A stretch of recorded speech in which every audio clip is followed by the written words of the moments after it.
The Truther Girls. Hi everyone, it's Truther Girl Sonia here. Capitol Hill is like one big soap opera full of drama. Well, proof is coming out now that the entire Clinton email probe might have been a complete charade, and even that it might have been the conspiratorial workings of a secret society. There are people that were involved in the probe that were very anti-Trump, and through some text messages of theirs which have been recovered, it's coming out that they were very biased and basically conspiring against him. It could be even worse than we know it to be now, because some of those text messages are mysteriously missing. 5 months of them. Breaking, Sessions makes huge announcement on FBI text messages. He said after reviewing the voluminous records on the FBI servers, which included over 50,000 texts, the Inspector General discovered the FBI system failed to retain text messages for approximately 5 months between December 14, 2016 to May 17, 2017. FBI official booted from the Russia investigation over anti-Trump texts, exchanged more than 50,000 messages with an FBI lawyer. So those are the 50,000 text messages that Jeff Sessions is referring to. Peter Strzok is an FBI official who played critical roles in both the Clinton email probe and the Russia investigation. And Lisa Page is an FBI lawyer. Oh, and by the way, Strzok and Page were also having an affair. So these 50,000 text messages revealed that Strzok and Page were both extremely biased against Trump and possibly even conspiring against him. Strzok has since been removed from the Russia probe. 50,000 text messages. That is a lot. I mean, that's a crazy amount of texting. How do they even do that? These people would have to be texting morning, noon, and night. Texting at breakfast, lunch, and dinner, in bed, even maybe when they sleep, even on the toilet. Why would they even want to? Well, they were sleeping together.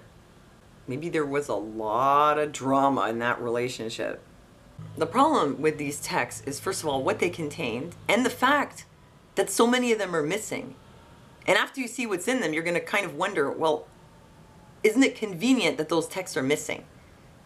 I wonder what was in them. Maybe it was evidence. So here's some of what was found in the text that they did recover. In one text, Strzok called Trump an idiot. In another, he said, F Trump. In another more cryptic exchange, Strzok spoke of an insurance policy that the FBI sought to take out in case Trump defeated Clinton in the election. He said, I want to believe the path you threw out for consideration in Andy's office, that there's no way Trump gets elected, but I'm afraid we can't take that risk. It's like an insurance policy in the unlikely event you die before you're 40. So what does he mean by insurance policy?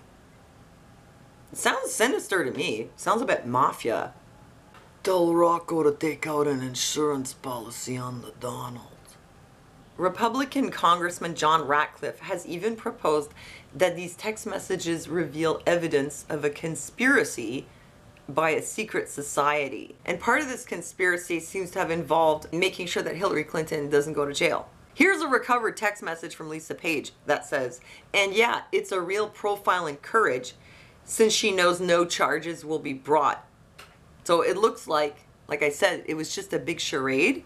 There was a conspiracy to make sure she doesn't get charged, and a conspiracy to try to make sure that Donald does not get elected. The Donald, excuse me. So here's what John Ratcliffe said. What we learned today in the thousands of text messages that we've reviewed, that perhaps they may not have done that, check their bias at the door. There's certainly a factual basis to question whether or not they acted on that bias. We know about this insurance policy that was referenced in trying to prevent Donald Trump from becoming president. We learned today from information that in the immediate aftermath of his election, that there may have been a secret society of folks within the Department of Justice and the FBI, to include Page and Strzok, to be working against him. And regarding the 5-month gap discovered in new FBI texts, he says, it makes it harder and harder for us to explain away one strange coincidence after the other. And there's other evidence that the email probe was a charade.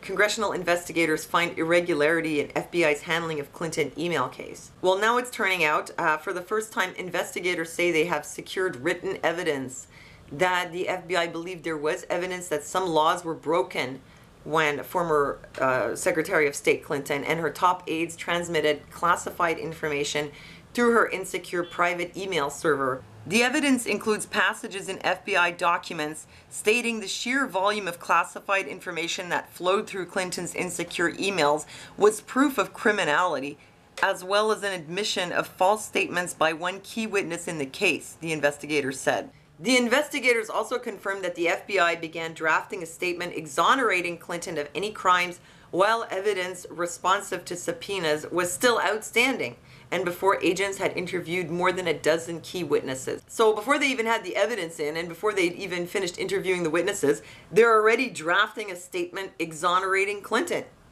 So there you have it. The whole thing was totally corrupt. It's a big charade, and it seems like now the facts are really coming out.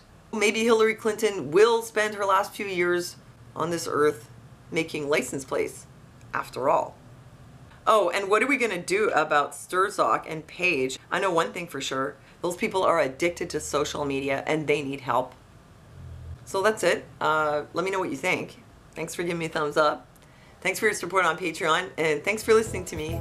And I'll see you next time.